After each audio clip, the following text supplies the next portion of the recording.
ini dilayangkan.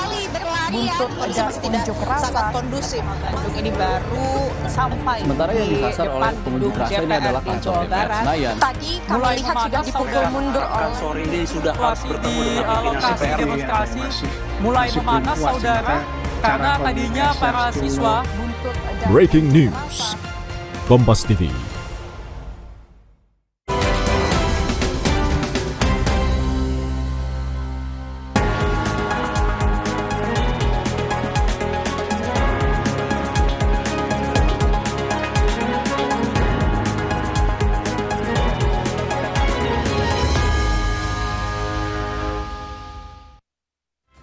Anda menyaksikan Kompas Bisnis, Saudara, bersama saya Yan Rahman. Saudara, setelah menangkap Presiden Venezuela Nicolas Maduro, Presiden Amerika Serikat Donald Trump memastikan negaranya akan mengendalikan Venezuela.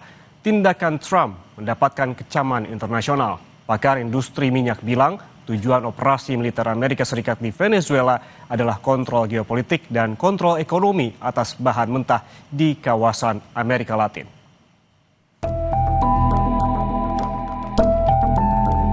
Presiden Amerika Serikat Donald Trump memastikan negaranya akan mengendalikan Venezuela setelah menangkap Presiden Venezuela Nicolas Maduro dan istrinya di kediamannya di Caracas Sabtu dini hari waktu setempat. Trump mengatakan perusahaan minyak besar Amerika Serikat akan mengelola infrastruktur dan sumber minyak Venezuela. Sebelumnya, melalui media sosial, Trump membagikan foto Nicolas Maduro ini saat ditangkap. We're going to run the country until such time as we can do a safe, proper, and judicious transition. So we're going to have our very large United States oil companies, the biggest anywhere in the world, go in, spend billions of dollars, fix the badly broken infrastructure, the oil infrastructure, and start making money for the country. And we are ready to stage a second and much larger attack if we need to do so. Langkah Trump ini mendapatkan kecaman internasional. Para ahli memperingatkan bahwa langkah menentang hukum internasional ini berisiko menggoyahkan seluruh kawasan Amerika Latin. Salah satunya datang dari Presiden dan pendiri Schiller Institute, Jerman. Ia bilang Venezuela adalah negara berdaulat dan Maduro adalah presidennya yang terpilih secara demokratis. Also man will einen Regimewechsel in Venezuela erzeugen und das hätte katastrophale Konsequenzen. Also ganz Lateinamerika könnte wirklich destabilisiert werden. Also das ist eine sehr, sehr gefährliche Lage, aber ich denke, genau wie die anderen regionalen Konflikte werden sie nicht auf regionaler Ebene allein zu lösen sein. Sementara itu, Menteri Pertahanan Venezuela Vladimir Padrino Lopez memperingatkan negara-negara lain untuk waspada atas serangan Amerika Serikat. Menurutnya, serangan Amerika Serikat jadi ancaman serius terhadap tatanan global. Hal itu disampaikan Lopez merespons serangan Amerika Serikat dan penangkapan Presiden Venezuela Nicolas Maduro dan istrinya. Lopez menegaskan langkah Amerika Serikat telah mengguncang warga dan masa depan Venezuela. Lopez meminta warga Venezuela untuk tidak jatuh ke dalam perangkap perang psikologis, ancaman, dan ketakutan yang ingin ditimbulkan oleh pihak lain. Que el mundo ponga sus bardas en remojo. Porque esto representa severamente una amenaza contra el orden global. Si hoy fue contra Venezuela, mañana puede ser contra cualquier Estado, contra cualquier país. Llamo al pueblo de Venezuela a la paz, al orden, a no caer en las tentaciones de la guerra psicológica, de la amenaza, del miedo que nos quieren imponer. Llamo al pueblo de Venezuela a que retome sus actividades económicas, laborales, de todo tipo, educativas en los próximos días. Di sisi lain, Menteri Luar Negeri Amerika Serikat Marco Rubio mengatakan AS berharap ada perubahan di Venezuela pasca penangkapan Nicolas Maduro. Namun, tidak secara langsung menyebut siapa kini yang menjalani pemerintahan Venezuela. Dalam wawancara dengan sebuah stasiun televisi, Rubio juga menegaskan bahwa langkah pemerintah Amerika Serikat di Venezuela tak perlu izin Kongres. Chief of Staff Susie Wiles told Vanity Fair that an attack on Venezuela's mainland would require approval from Congress. Why didn't that happen, and will it happen with any future action the administration plans to take in Venezuela or elsewhere? This was not an action that required congressional approval. In fact, it couldn't require congressional approval because this was not an invasion. This is not an extended military operation. This is a very precise operation that involved a couple of hours of action. It was a very delicate operation too. Venezuela merupakan salah satu negara yang memiliki cadangan minyak terbesar di dunia, diperkirakan mencapai 300 miliar barel yang mencakup sekitar 17% dari total global. Jauh lebih besar daripada cadangan AS yang sebesar 81 miliar barel. Para ahli industri minyak Venezuela menyatakan bahwa AS selama ini memproduksi minyak mentah ringan yang sebagian besar digunakan untuk produksi bensin dan aplikasi lainnya terbatas. Namun, Venezuela memiliki minyak mentah berat yang tidak dimiliki AS sehingga sangat melengkapi pasar Amerika Serikat. Cuando a diferencia del producto liviano, que se producen gases condensados y más derivados livianos. Entonces, el petróleo pesado compensa las necesidades mundiales del tipo de derivado que nosotros tenemos. Ramiro juga bilang sebagian besar kilang minyak AS dibangun dengan standar untuk mengolah minyak Venezuela, sehingga penggunaan minyak mentah Venezuela lebih efisien daripada pengolahan minyak domestik. Dengan demikian, tujuan operasi militer Amerika Serikat di Venezuela adalah kontrol geopolitik dan kontrol ekonomi atas bahan mentah di kawasan Amerika Latin. Selama ini, kebijakan pemerintah Maduro telah menentang kepentingan Amerika Serikat. Maduro menganjurkan penguatan nasionalisasi sumber daya energi dan mempertahankan sikap anti-AS, menentang campur tangan dan tekanan eksternal. Hal ini menyulitkan Amerika Serikat untuk secara langsung mengendalikan ladang minyak Venezuela, menentukan produksi dan tujuan ekspor, atau memasukkan minyak Venezuela ke dalam cadangan energi yang dapat dikendalikan. Sebelumnya, pasukan militer Amerika Serikat menyerang fasilitas militer di Venezuela pada Sabtu dini hari waktu setempat. Rentetan deru ledakan tersebut terlihat dari ibu kota Venezuela. Pasca penangkapan Maduro, Gedung Putih membagikan sejumlah foto menunjukkan Presiden AS Trump memantau langsung serangan ke Venezuela.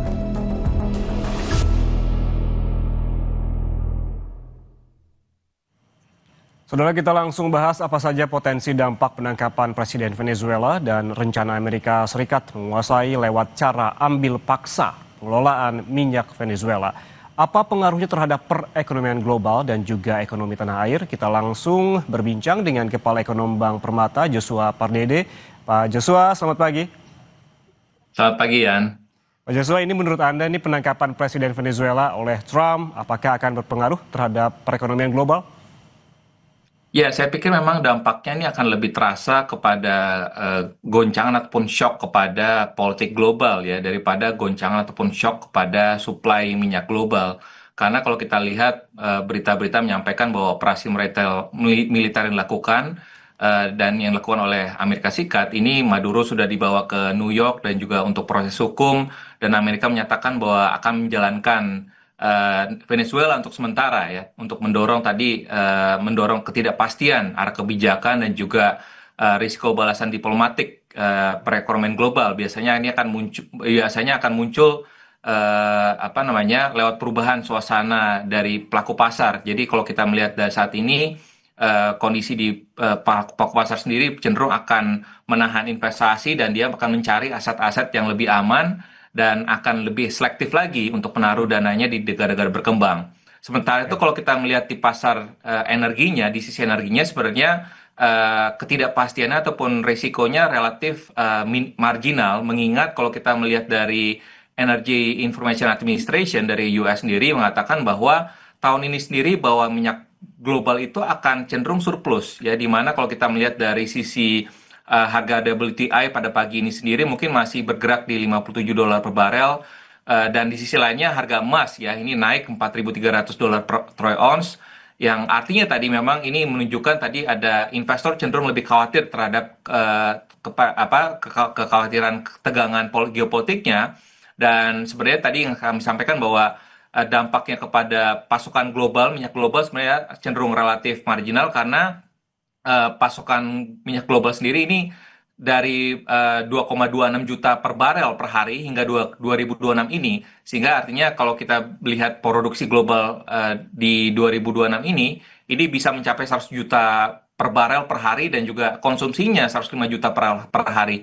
Jadi artinya memang ini belum ada kecenderungan shock ataupun kekhawatiran dari si global pasokan global dari minyak global. Namun karena memang kalau kita lihat dari sisi pasokan global minyak globalnya sendiri pun juga masih bisa di cover ya oleh produsen lainnya seperti Amerika Serikat, Arab Saudi dan juga Rusia. Oke, berarti artinya ini secara global ataupun minyak dunia masih terbilang marginal begitu pengaruhnya, lebih ke ketegangan geopolitiknya. Tapi kalau kita sebagai bisa menjelaskan secara sederhana begitu, tadi sempat dijelaskan juga di materi sebelumnya terkait dengan Trump yang bilang akan mengendalikan cadangan minyak Venezuela. Ada yang disebut minyak berat dan juga minyak ringan. Selama ini Amerika Serikat disebut lebih memiliki minyak ringan, sementara Venezuela minyak berat. Kalau kita mempertimbangkan hal demikian, sebetulnya apa untung ruginya bagi Amerika Serikat dengan menguasai cadangan minyak dari Venezuela?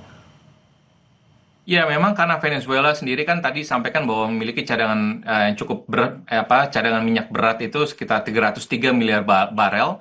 Namun memang mayoritas berkadar sulfur tinggi dan juga yang mahal, dan ini diolah memang membutuhkan teknologi ya dan juga fasilitas khusus sebelum menjadi bahan baku kilang pada umumnya. Ya, artinya memang menguasai cadangan ini tidak otomatis ya, semuanya ini akan menambah pasokan cepat ke pasar. Artinya memang perlu ada proses lagi.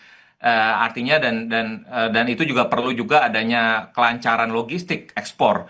Dan di sisi lainnya, bila Amerika Serikat benar menempatkan perusahaan migasnya untuk memimpin pemulihan proses produksinya, tentunya ini ada insentif strategis juga bagi Amerika Serikat karena kilang di pesisir Teluk Amerika Serikat ini dinilai cocok untuk minyak berat Venezuela ya, artinya sehingga memang mereka bisa mengamankan rantai pasokan yang sesuai dengan kebutuhan kilang.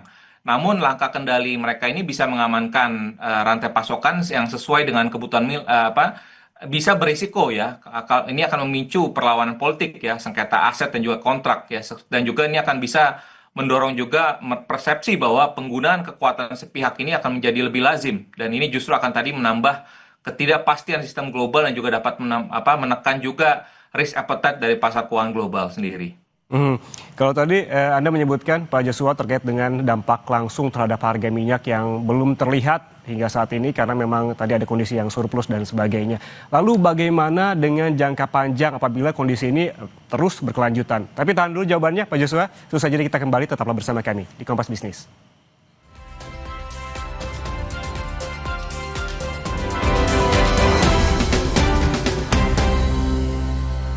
Gurihnya creamy latte, kalau belum coba, pasti nggak nyangka.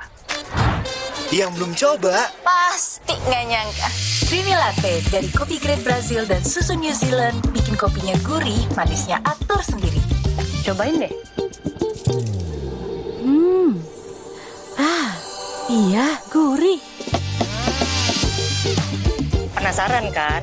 Coba deh, pasti nggak nyangka. Creamy latte, kopi latte, gurih. Pisang. Udah gak sabar makan Oreo ya? Gini caranya makan Oreo. Diputar, dijilat, dicelupin. Gurihnya creamy latte, kalau belum coba, pasti nggak nyangka. yang belum coba, Pasti nggak nyangka. Creamy latte dari kopi grade Brazil dan susu New Zealand bikin kopinya gurih, manisnya atur sendiri. Cobain deh.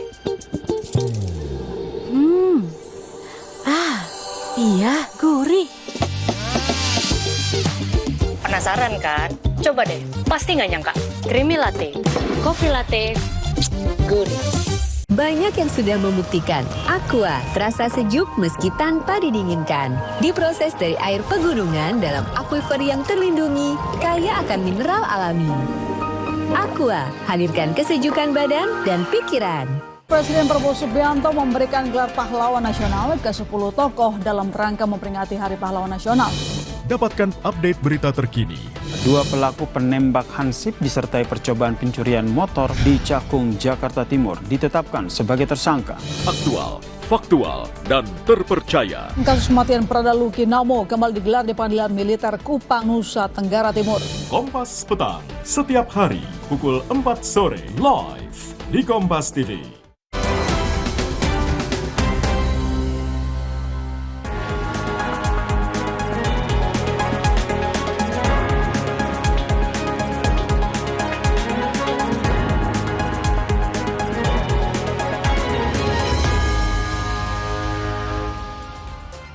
Anda masih bersama kami di Kompas Bisnis, Saudara, dan kita lanjutkan perbincangan bersama Kepala Ekonom Bank Permata, Joshua Pardede, soal dampak ekonomi pasca penangkapan Presiden Venezuela Nicolas Maduro dan juga istri oleh Presiden Amerika Serikat Donald Trump. Pak Joshua, tadi kita sempat terpotong gitu terkait dengan pertanyaan dampak langsung terhadap harga minyak yang masih belum terlihat. Lalu bagaimana dengan jangka panjang apabila memang kasus ini berkepanjangan? Ya, saya pikir memang kalau kita lihat dari jangka panjang ini, skenario jangka panjangnya tentunya akan sangat dipengaruhi oleh skenario politik dan juga kemampuan Venezuela untuk menormalkan produksinya, ya, bukan hanya sekedar tadi cadangan minyak global di atas kertasnya. Dan kalau kita melihat dalam hal skenario yang paling optimisnya, stabilisasi politik memang diharapkan bisa tercapai dan juga aturan sektor migasnya bisa dibuka kembali bagi dan lalu juga produksi bisa pulih lagi bertahap, ya, menuju sekitar 2,5 juta per barel dalam beberapa tahun ke depan. Dan juga salah satu perkiraan juga menyebutkan bahwa pemulihan itu akan berpotensi juga menurunkan harga minyak global, ya, sekitar 4%, seiring tadi tambahan pasokan untuk meningkatkan juga pasokan ataupun memperlebar surplus dari globalnya sendiri. Namun juga memang kita juga perlu mengantisipasi juga bagaimana aliran investasi dan juga pemulihan produksi ini dapat juga memakan waktu berbulan-bulan, ya, karena atau juga mungkin bisa bertahun-tahun karena tadi butuh jaminan keamanan, kepastian aturan, dan juga perbaikan infrastruktur, kerangka penerimaan negara yang juga make sense bagi investor sehingga akan bisa masuk ke berinvestasi. Sebaliknya kalau kita melihat tadi kalau transisi politiknya ini mandek atau tidak atau malah jadi berubah menjadi perebutan kekuasaan, artinya pasar minyak global ini akan cenderung kembali akan menilai bahwa gangguan Venezuela ini akan menjadi sebagai isu pinggiran, artinya sehingga dampaknya pada harga minyak mentah global pun juga tetap akan relatif kecil. Sementara tadi ketidakpastian geopolitiknya ini tetap akan bisa menekan pasar keuangan global, khususnya pasar keuangan domestik kita. Oke, kemudian Pak Joshua, ini ada klaim begitu dari Presiden Amerika Serikat Donald Trump yang menyebutkan bahwa perombakan industri minyak Venezuela yang dipimpin oleh Amerika ini akan membuat Venezuela jadi pemasok minyak yang lebih besar di masa depan. Menurut Anda ini bagaimana? Ya, saya pikir ini bisa saja benar, tapi memang syaratnya berat dan juga waktunya panjang, ya. Jadi kalau kita melihat memang tadi, kalau dalam hal produksi Venezuela sendiri kan 3,5 juta barrel per hari, dan juga ini sudah merosot, ya, merosot hingga di tahun 2023 itu 742 ribu per barrel per hari. Artinya memang kontribusinya terhadap produksi global pun juga relatif kecil, ya, dibandingkan dengan Arab Saudi, Iran, dan juga Irak. Namun memang kalau kita lihat di atas kerusakan kapasitas sifat dari minyak Venezuela ini kan tadi memang sangat berat, ya, artinya biaya ekstraksinya dan juga pengolahan tingginya ini membutuhkan fasilitas pengolahan khusus, ya, sehingga tadi pemulihannya tidak hanya soal mengebor lebih banyak saja, tapi juga membangun juga fasilitas-fasilitas untuk peningkatan mutu dari minyak mentah tersebut itu sendiri.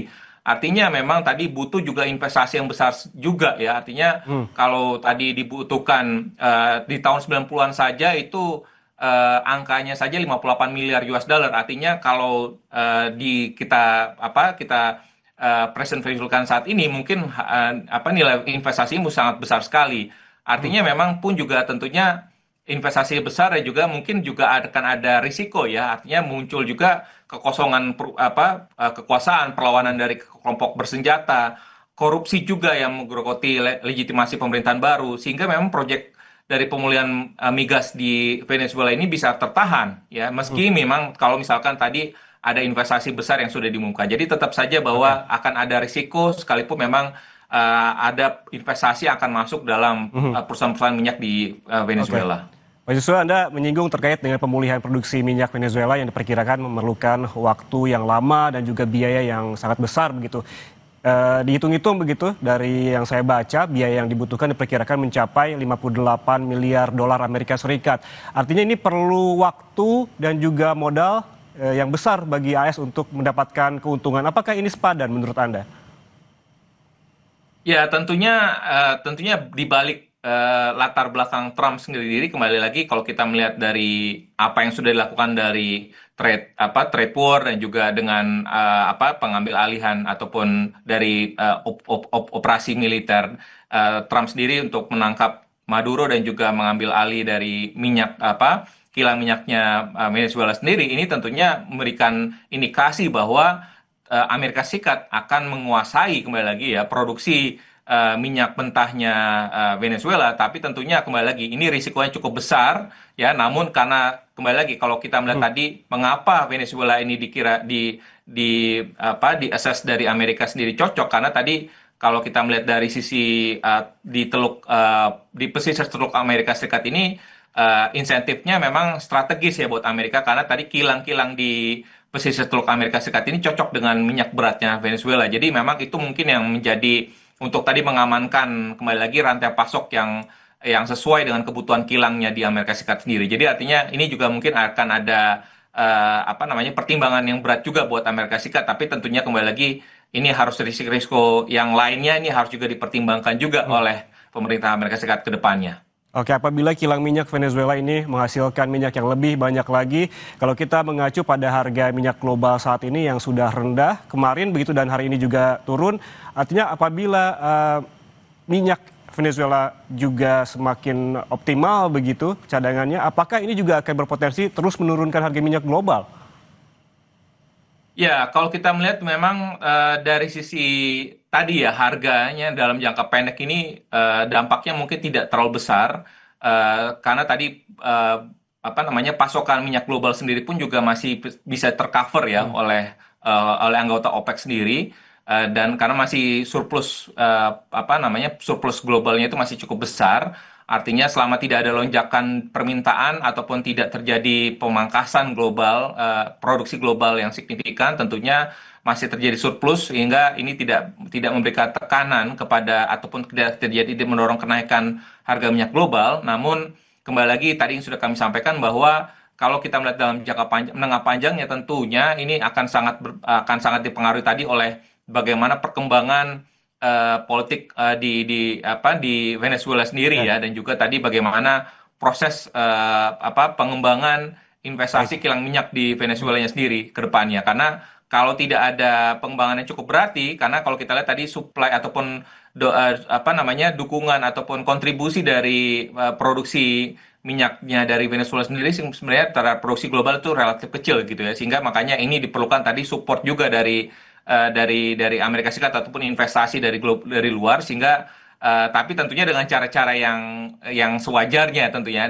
bukan hanya dengan menangkap dari Presiden Maduro sendiri tentunya ya. Kita harapkan bahwa cara-cara yang lebih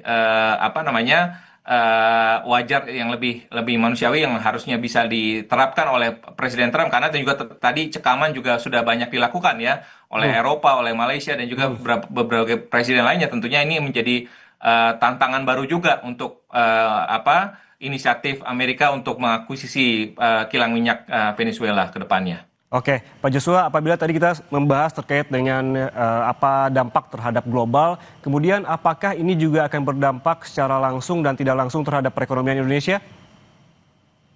Ya, kalau kita melihat tadi di pasar domestik sendiri, kita sudah melihat bahwa kemungkinan akan ada short term shocks ya di dalam pasar keuangan domestik kita ya, karena tadi akan ada kecenderungan bahwa global investor akan mencari aset-aset yang cenderung lebih aman, safe haven asset, dan akan cenderung mungkin akan mengurangi beberapa aset-aset berisiko terutama di pasar negara berkembang. dan tentunya ini akan cukup berpengaruh juga pasar mata uang Asia dan juga negara berkembang pada hari ini.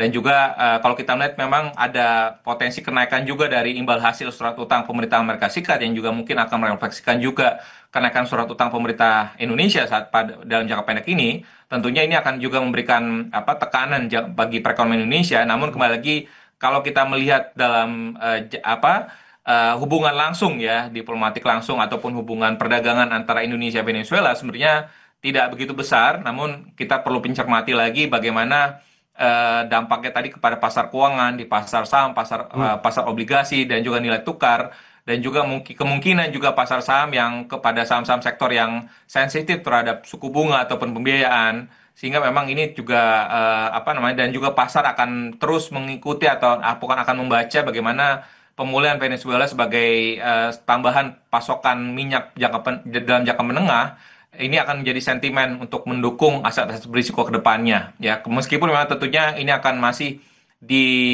diwarnai juga oleh ketidakpastian arah kebijakan Amerika Serikat selama di bawah pemerintahan Presiden Trump. Oke, ini kalau kita lihat pasar saham juga baru dibuka 12 menit lalu. Kita belum bisa mengecek bagaimana pergerakannya begitu yang terbaru seperti apa dan juga apakah betul-betul berpengaruh terhadap pasar saham di Indonesia, karena memang pengumuman dari ataupun tindakan dari Amerika Serikat ini terjadi pada hari Sabtu lalu di mana pasar saham Indonesia ini masih tutup begitu. Proyeksi Anda akan seperti apa terutama di pasar saham? Ya, kalau kita melihat pembukaan pagi ini sebenarnya dibuka sedikit menguat ya, surprisingly ya. Karena tadi mungkin ada dampaknya cenderung tidak begitu besar. Namun kita perlu mencermati juga bagaimana dampaknya kepada pasar obligasi yang tadi kami sampaikan bahwa imbal hasil surat utang pemerintah Indonesia di pagi ini naik 4 basis point. Lalu juga kita melihat dari sisi nilai tukar rupiah pun juga kecenderungannya pun juga melemah tipis pada perdagangan pada pagi ini ya ke level 16.734 per dolarnya, sehingga memang tentunya risiko di geopolitik di Amerika bagian selatan ini tentunya masih akan menjadi tantangan ataupun risiko di awal tahun ini, dan juga risiko di geopolitik di Asia Timur tentunya ini tetap akan menjadi geopolitical risk buat pasar keuangan global dan juga pasar keuangan domestik di tahun ini, sehingga tentunya pasar akan terus mencermati tentunya dari risiko globalnya masih akan tetap menjadi isu sentralnya, dan tanpa juga mengindahkan juga tantangan ataupun challenge dari ekonomi domestik kita. Ya, ini juga harus kita cermati juga bagaimana pemerintah merespon dari gejolak globalnya ini, dan juga bagaimana arah-arah dari kebijakan moneternya untuk merespon pergerakan dari nilai tukar rupiah ke depannya di tengah ketidakpastian geopolitik yang masih tetap ada di awal tahun ini. Oke. Terakhir, Pak Joshua, menurut Anda apa antisipasi yang perlu dilakukan oleh pemerintah kita jika tindakan Amerika Serikat ini berimbas kemana-mana ataupun berlaku secara jangka panjang?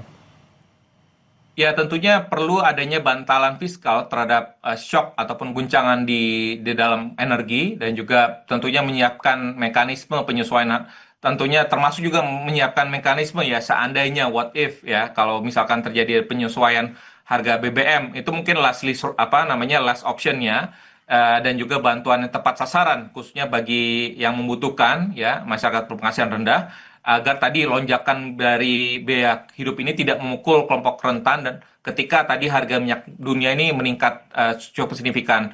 Yang kedua tadi adalah memperkuat ketahanan dari nilai tukar rupiah ya, tadi memperkuat koordinasi kebijakan dari bank sentral juga pemerintah, menjaga kecukupan devisa, likuiditas, serta juga memperkuat juga komunikasi kebijakan yang konsisten ya, agar tadi gejolak di sentimen ini tidak berubah menjadi kepanikan. Yang ketiga tadi adalah mengurangi kerentanan struktural pada impor energi dengan mempercepat juga efisiensi konsumsi dan juga memperbaiki tata kelola dan juga investasi energi domestik, dan juga memperkuat cadangan operasional. Karena memang kalau kita lihat ketergantungan impor ini membuat tadi setiap ada gejolak global ini cepat akan masuk ke dampaknya kepada inflasi di juga APBN kita. Yang terakhir adalah bagaimana pemerintah juga dapat memperdalam basis investor domestik di pasar keuangan kita, agar tadi setiap ada gejolak terjadi ini pasar kita ini dengan penyangga domestiknya bisa lebih kuat dan lebih stabil untuk karena kalau kita ditopang oleh investor domestik tentunya resiliensi dari pasar keuangan kita dan juga perekonomian kita akan lebih kuat lagi untuk bisa mendukung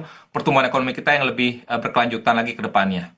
Oke, ada beberapa hal yang bisa dimaksimalkan tadi terkait juga dengan investasi, disebutkan oleh Pak Joshua, ada bantalan fiskal, perkuat nilai tukar rupiah dan juga mengurangi ketergantungan terhadap impor. Terima kasih Kepala Ekonom Bank Permata Joshua Parede atas waktunya bersama kami di Kompas Bisnis pagi ini, sehat selalu.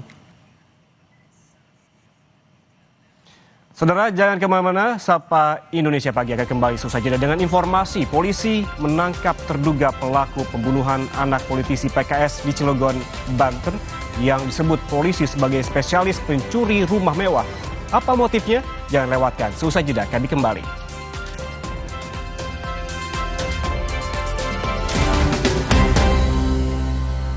Gurihnya creamy latte, kalau belum coba, pasti nggak nyangka.